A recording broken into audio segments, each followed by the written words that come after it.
Hey guys, this is Dark Arm Duelist, and I've got another deck profile for you guys. First off though, I would like to say thank you guys, thank you so much for getting me to 200 views on one of my videos. My zombie deck profile made it up to 200, I think last count was 237 views. And I just wanted to go ahead and thank everybody who watched it, and I hope to make many more videos for everybody to enjoy. And on that note, let's get into another deck profile. And today I'm going to do a little different of a deck. I've done Battle and Boxers. I've done zombies, and I've done one other one, but I don't really Heretics. I've done Heretics. But this one's going to be another OTK deck, and this is a really fun deck that I really like playing. And the very first pack of Cybernetic Revolution, I pulled one of these bad boys, and it's in first edition. And well, this one isn't, but I've loved Cyber Dragons ever since I pulled that very first Cyber Dragon out of Cybernetic Revolution, and I love this deck, and it's a great deck. It's pretty solid. It's more for fun than anything. If you can get your cards off, you can pull off an OTK really easy. It does have a bad matchup against Evil Sworns, but other than that, if your opponent can't react quick enough, they're going to lose extremely quickly against this deck. And with some of the new support, well, not new anymore, when it was new, it would throw your opponent for a loop with your Cyber Dragon Nova, because a lot of people didn't realize that this card, when it's destroyed by a card effect, you get to special summon one of your fusions. So, anyways, without further ado, let's get into the deck profile. Now, in a Cyber Dragon deck, you're always going to play 3 copies of Cyber Dragon, in my opinion, because you can special summon him to your field if your opponent controls a monster and you do not. He's a 2100 beater, so he's a great card. I love him. He's been splashable in a lot of other decks, and he's just a really great card. I used to play DNA Surgery in this deck, and people hated me for it. Then you want to play always 3 copies of Cyber Dragon Dry, because Cyber Dragon Dry, when he's normal summoned, he can make all your other Cyber Dragons on your side of the field level 5. And when he's banished, you can target a Cyber Dragon on your side of the field, and it cannot be destroyed by card effects or by battle for that turn, I believe. He is a great card because if you special summon your Cyber Dragon and then you normal summon behind it a Dry, you instantly get a rank 5. And in this deck, you're going to typically go for your Cyber Nova Dragon, and that is a great play. But keep in mind, you can only go into machine monsters with him if you activate its effect.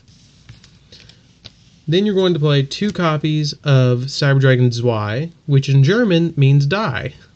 Cool thing. But if you have a spell card in your hand, which with the amount of spell cards in this deck, you're going to have a spell card in your hand, he becomes a Cyber Dragon. Every cyber card, every card that says Cyber Dragon in its name will most likely become a Cyber Dragon at one point or another. He becomes an 1800 attack point beater, and the reason I put him in this deck is because of Power Bond. You can normal summon him. If you have one of these bad boys in your hand, you can normal summon him, reveal your Power Bond, or and then just go off. I mean, it's crazy. I love him in this deck. I know a lot of people don't like playing him because they go for the rank 5 variation, but my deck is more focused on summoning Cyber Twin and a couple of Cyber Novas if needed, but I really want to go for Twin as quickly as possible because he becomes a 56 beater that can attack twice, and you're not going to live through that unless you have 2 monsters in defense position. You're just not. Then, because it's funny, honest, you attack with Cyber Nova, or they attack into one of your weaker cyber cards, you drop an honest, and you get to keep your card. It's amazing. It's good in any light deck. If you're playing a light deck, you need an honest in it.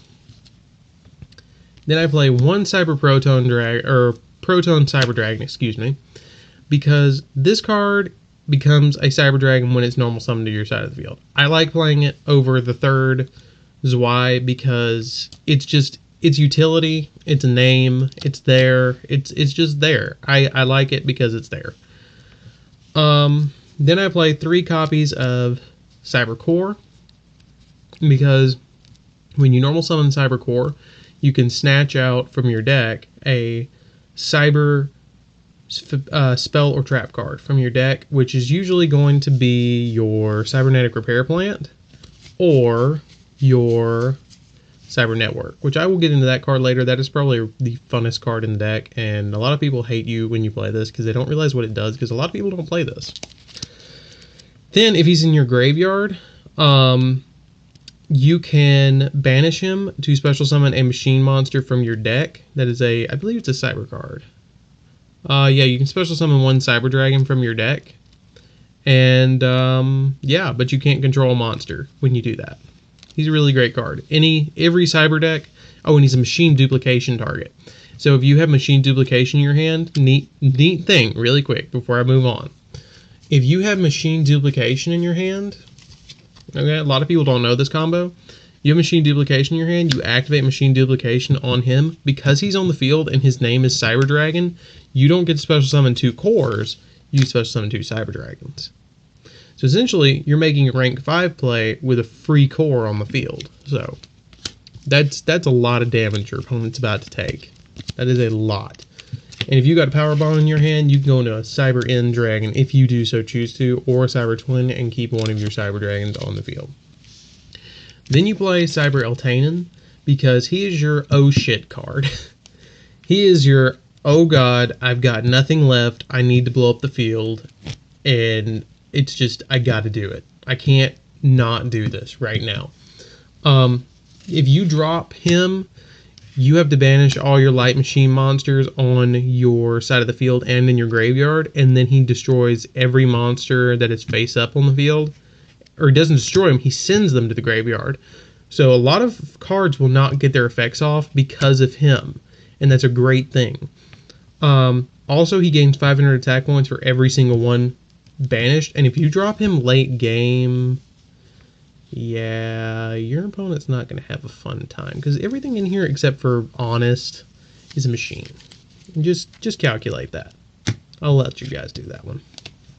Then, because you kind of need to stall sometimes, 1 day apiece. Great card. Sometimes you do need to stall on this deck to get what you need, and it's just really, really nice. Then I do something that a lot of people don't do, and that's play 2 Transmodifies. I like Transmodify in this deck because you can reveal it with your Y over here, or you can activate Transmodify and special summon a Cyber Dragon and then go into something you need to go into, or target Dry or Zwei and make a Cyber Dragon. So it's a good card in this deck. Then you essentially have your reinforcements of the army, or a lot of people call it Rhoda of the deck. This lets you snatch a light machine monster from your deck and add it to your hand. I don't know if it has level restrictions. No, it has no level restrictions, so it's any light machine monster. So if you're in a bad and you're in a pinch, you can grab Eltanen with it. Then you play 2 Power Bonds. I thought I played 3, but apparently I only played 2. Okay, 2 Power Bonds, because I guess mine was getting cloggy last time I played it. You can play 3 if you want to, but 2 seems to be the limit that I was at when I was playing this deck. It's been a while since I played this deck, but you play 2 Power Bonds, because Power Bond lets you go into Cyber End Dragon, which makes him an 8,000 attack point beater with piercing damage, and your opponent's not going to have a fun time with that. Or you can go in, unless you get Magic Cylinders, then you're screwed. Power Bond's great because if you Power Bond 2 of your Cyber Dragons, it's essentially a polymerization that doubles your attack points. So it makes it go to 56 for your twin and 8,000 for your, what's his name? End. Then you play double machine duplication, because I already told you why. It's great. And it targets your cores. And it's great. And then you play triple Insta-Fusion. I thought I played double, but I played triple. If you wanted to, you could drop this for another Power Bond, one of these for another Power Bond, but essentially I like playing 3 because my deck goes, I think, for Cyber Nova. And Nova is great in this deck because if he is destroyed by a card effect, you can special summon one of your machine fusions. And that's great. And he's essentially a monster reborn. You play limiter removal because if you've ever played a machine deck, you know why you play limiter removal. It doubles all your machine monsters' attack points, but it destroys all of them at the end phase. But this is an all or nothing card. You drop this with an end and you smack into something, you're going to win. Unless they stop you, you're going to win. Then because you don't like back row in this deck at all, you play triple Mystical Space Typhoon. Because back row is a thing right now. And you go into a power bond and you play twin and it gets bottomless or solemned or compulsed or, I don't know, torrentialed or fiendish chained or breakthrough skilled where it can't attack twice. You're not going to have fun. You're not. It's not going to end well for you. So you really need triple MST in this deck. It's just essential. Then you play triple Trap Stun. Because, again, back row hate. If you activate this and then you go power bond and you go into an end and then you activate, say, limit removal with end, you're going to win. You are going to win. It does not matter what they do. It does not matter what their card effect is that is face down. It does not matter what spell cards they have face down, and it does not matter what trap cards they have face down. You are going to win. You're going to win. That's just it. Then again, because you do need to stall on this deck, you need triple Threatening Roar. Sometimes you do need to stall, and really it doesn't matter what your opponent gets on the field as long as you can beat over it. And in this deck, it's not going to matter. As long as they don't summon something like, I don't know. Well, Winda wouldn't even matter because you could still pound over Winda in this deck. Back row is the only thing that really affects this deck, to be honest with you. And something that'll make the deck where it can attack. So, Threatening Roar at 3, great. Okay, now, here's the tech card of the deck that I like. Okay, Cyber Network is a card that is extremely complicated unless you know what you're doing with it, okay? Essentially, you have to have a Cyber Dragon on your field to activate this. And then every turn that this is on the field, including your opponent's turn, you get to banish a machine monster from your deck. Okay? So, the combo with this card is, and not a lot of people, again, know this combo, is MST. Okay? MST. If you have a Cyber Dragon on your side of the field, okay, and you have an MST set, okay, because the turn this card is destroyed, because it destroys itself on the third battle phase, or the third standby phase, your third standby phase after its activation. If you have a Cyber Dragon on your field, you start banishing those Cyber cards from your deck, okay? Then on your opponent's turn, whenever you feel necessary, at the end of their turn, you activate your MST, you target this, and you destroy it, okay? Then you special summon all these Cyber Dragons, and they're like, whoa, that's a lot of electronic snakes. Oh god. What am I going to do? Even if you just get triple Cyber Dragon, you're going to go into a Nova, and you're going to be fine. That's why you play this. It is really complicated, because I found it extremely complicated, and for the longest time, I played it at 0, because strictly, I just didn't understand the card, and how it worked, and how you could make it work. But this is probably the best support card besides the core that the entire deck got. And it is searchable by core. So it is probably the MVP of the deck. I will give this the MVP mark of the deck. Then for the extra deck, you play one Gaia Charger, because Gaia Charger overlays any of your other monsters that are level 5, and you're playing a lot of level 5s in this deck. Then you play triple Cyber Nova, because you're going to go into all 3 of these. If you go into a grind game, you're going to go into all 3 of these easily. And it's a Monster Reborn. And if you have a Cyber Dragon in your hand or on your field, and this gets attacked, you can banish it to make it go up to a 4200 beater. So good luck getting over that. And then if you destroy it with a card effect, like I say again, you will go into a end or a twin.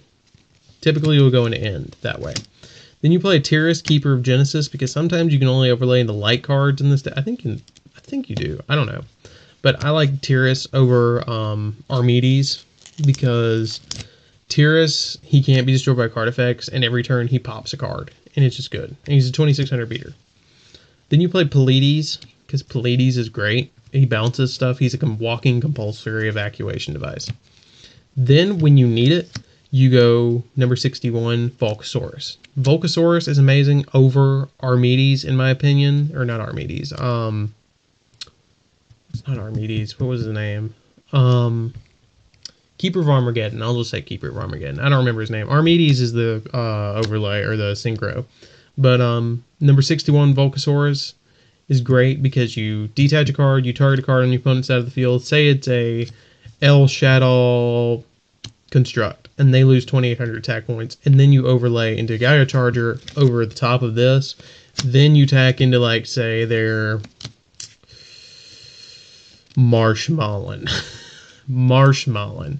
You tag into Marshmallow, and they take about 2,100 points of damage, so in one turn you deal them 4,900 points of damage, and they are just crying. Then you play a 1 Star Legion Palomino. He's good because sometimes you will have 2 in your field.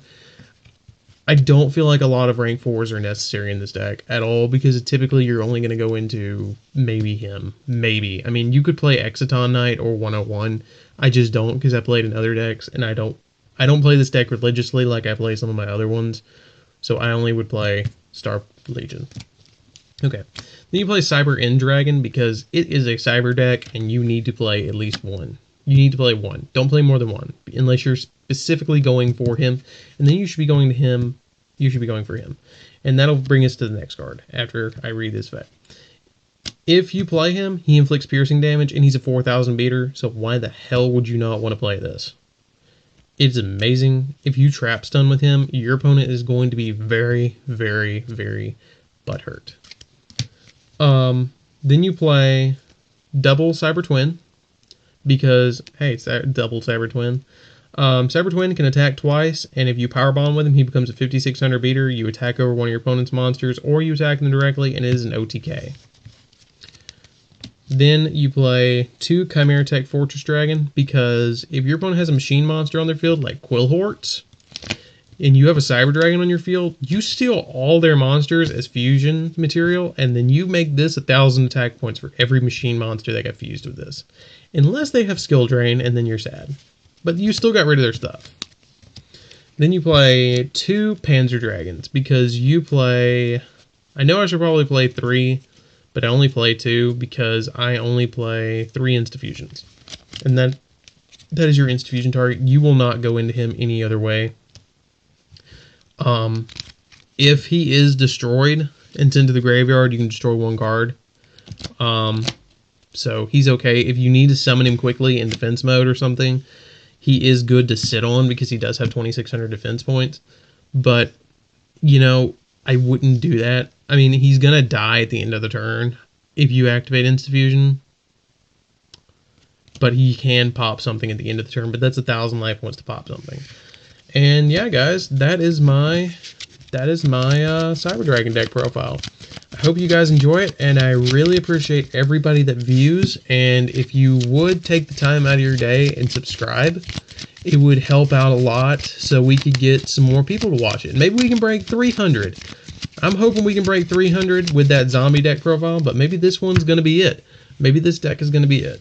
That symbol of good luck that I pulled in my very first Cybernetic Revolution pack when I was... God, I don't even know how old I was. I wasn't even 10, I don't think. I think I was maybe 8. I mean, and I held on to that card and I still got it. But anyways, this is Darkarn Duelist, and I am out, guys. I hope you enjoy it, and keep on watching.